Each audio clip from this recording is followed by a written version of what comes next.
अस्सलाम वालेकुम Nadreen, तारुफ़ Quran series में आज हम इंशाअल्लाह सूरह हदीद का तारुफ और मज़ामीन का खुलासा आपके सामने रखेंगे। नाम, इस सूरा का नाम इसकी आयत 25 के फ़िक्रे व अंज़लनल हदीद से माखूज़ है। ज़माने नज़ूल, ये बिल इत्फ़ाक़ मदनी सूरा है और इसके मज़ामीन पर गौर करने से महसूस होता है कि ग़ालिबन ये जंग उहद और सुलह हुदैबिया के दरमियान किसी ज़माने में नाज़िल हुई है। वही ज़माना था जब मदीना की मुख्तसर सी इस्लामी रियासत को हर तरफ से कुफ़ार ने अपने नरगे में ले रखा था और सख्त बेसरो सामानी की हालत में अहले ईमान की मुट्ठी भर जमात पूरे अरब की ताकत का मुकाबला कर रही थी। इस हालत में इस्लाम को अपने पैरवों से सिर्फ जानी कुर्बानी ही दरकार न थी बल्कि माली कुर्बानी भी दरकार थी, और इस सूरा में उसी कुर्बानी के लिए पुरजोर अपील की गई है। इस क़ियास को आयत 10 मज़ीद तक़वियत पहुँचाती है, जिसमें अल्लाह ताला ने अहले ईमान की जमात को खिताब करके फरमाया है कि फतह के बाद जो लोग अपने माल खर्च करेंगे और खुदा की राह में जंग करेंगे वो उन लोगों के बराबर कभी नहीं हो सकते जो फतह से पहले जानो माल की कुर्बानियाँ दें। सूरा का अमूद और साबिक सूरा से ताल्लुक़, ये सूरा साबिक सूरा यानी सूरह अल-वाक़िया का जोड़ा है। अगरचे दोनों में मक्की और मदनी होने के एतबार से फिल जुमला ज़मानी और मकानी फ़र्क तो है, लेकिन मानवी एतबार से दोनों में बहुत दर्जा रब्त व इत्तिसाल है। साबिक सूरा में ये असूली हकीकत वाज़ेह फरमाई गई है कि जज़ा सज़ा का दिन लाज़िमन आके रहेगा और उस दिन लोग 3 गिरोह में तकसीम हो जाएंगे।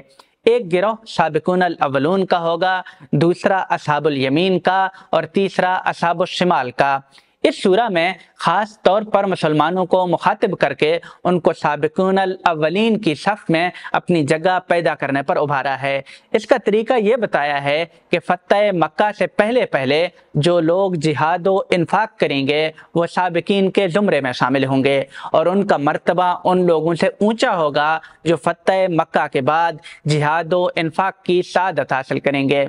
अगरचे अल्लाह ताला का वादा दोनों ही से अच्छा है, ताहम तकर्रुब इलाही के एतबार से दोनों में जो फ़र्क है वो वाज़ेह है। इसी ज़मन में उन मुसलमानों को जिहाद व इन्फाक पर उभारा है जो इस्लाम में दाखिल तो हो गए थे लेकिन ईमान के तकाज़ों से अच्छी तरह वाकिफ़ न होने के सबब से इसके मुतालबात पूरे करने के मामले में कमज़ोर थे।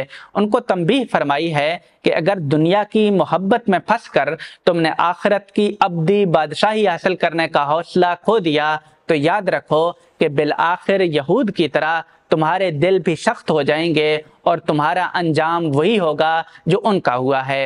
इस मानवी रब्त के साथ साथ दोनों सूरतों में ज़ाहिरी रब्त भी निहायत वाज़ेह है। साबिक सूरा का खात्मा फसब्बिह बिस्मि रब्बिकल अज़ीम के अल्फाज पर हुआ है और इसका आगाज़ सब्बह लिल्लाहि मा फिस समावाति वल अर्ज़ के अल्फाज से हुआ है।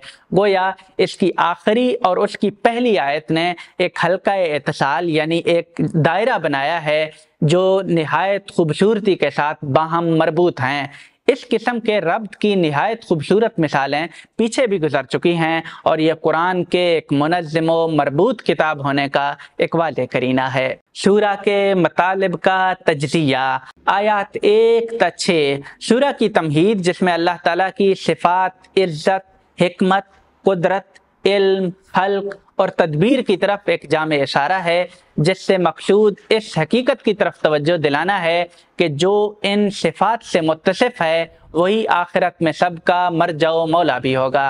इस वजह से वही हम्दो तस्बीह का सज़ावार है। इस कायनात की हर चीज़ उसकी तस्बीह कर रही है और अपने अमल से इंसानों को भी दावत देती है कि वह भी उसी की बंदगी करें और इस बंदगी में किसी और को उसका शरीक ना बनाएं। आयात 7 से 10 मुसलमानों को अमूमन और ज़ईफ़ुल ईमान मुसलमानों को खुसूसन ये तंबीह कि रसूल से समेना व अताना का जो अहद इन्होंने किया है उसके तकाज़े अज़्म व हिम्मत से पूरे करें। आज अल्लाह का रसूल जिहाद व इन्फाक की जो दावत दे रहा है उस पर लब्बैक कहना ईमान का बदीही तकाज़ा है।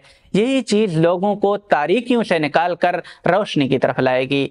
जो लोग आज इन्फाक व जिहाद करेंगे उनका मर्तबा उन लोगों से ऊंचा होगा जो उस वक्त जिहाद व इन्फाक करेंगे जब मक्का फतह हो जाएगा, अगरचे उनसे भी अल्लाह ताला का मामला अच्छा ही होगा।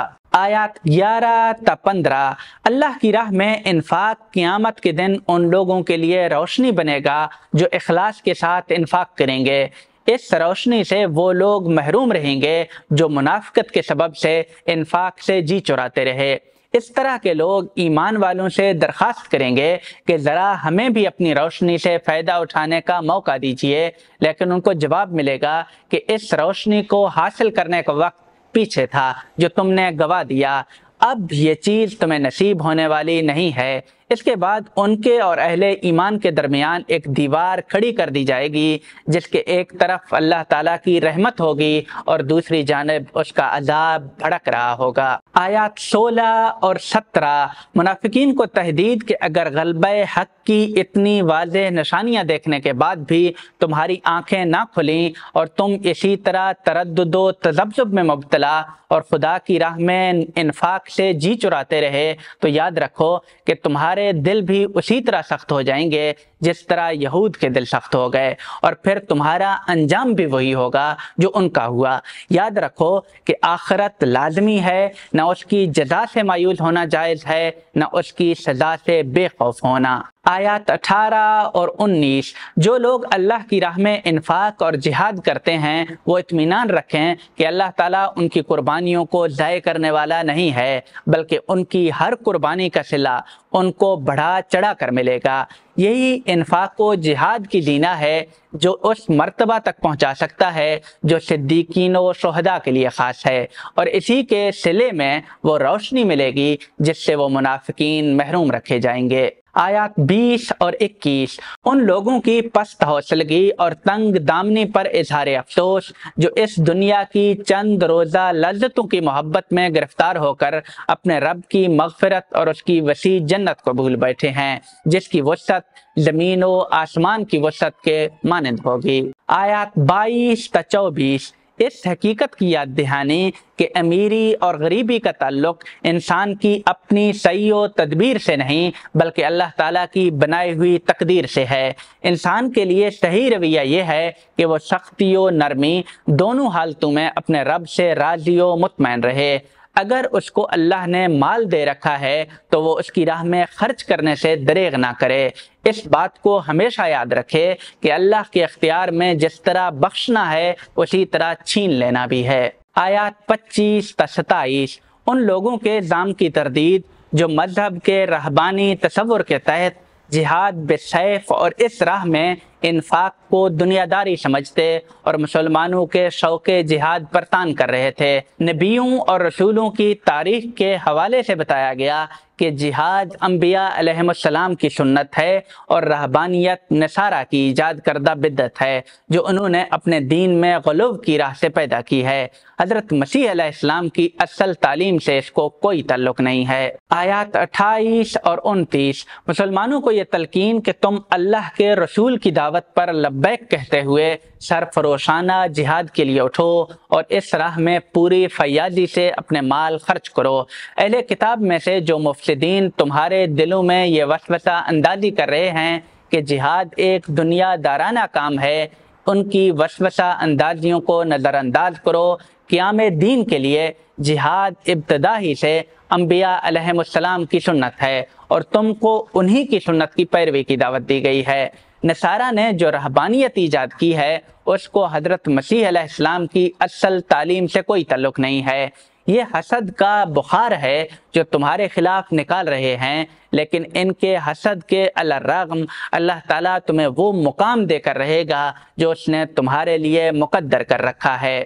ناظرین، اس سورہ کے بارے میں یہی باتیں آپ تک پہنچانی تھی۔ بقیہ سورتوں کا تعارف اور خلاصہ دیکھنے کے لیے تعارف قرآن پلے لسٹ پر کلک کریں۔ پلیز کامنٹ کر کے اپنی رائے سے آگاہ کیجیے گا۔ آپ کا بہت بہت شکریہ۔ اللہ حافظ۔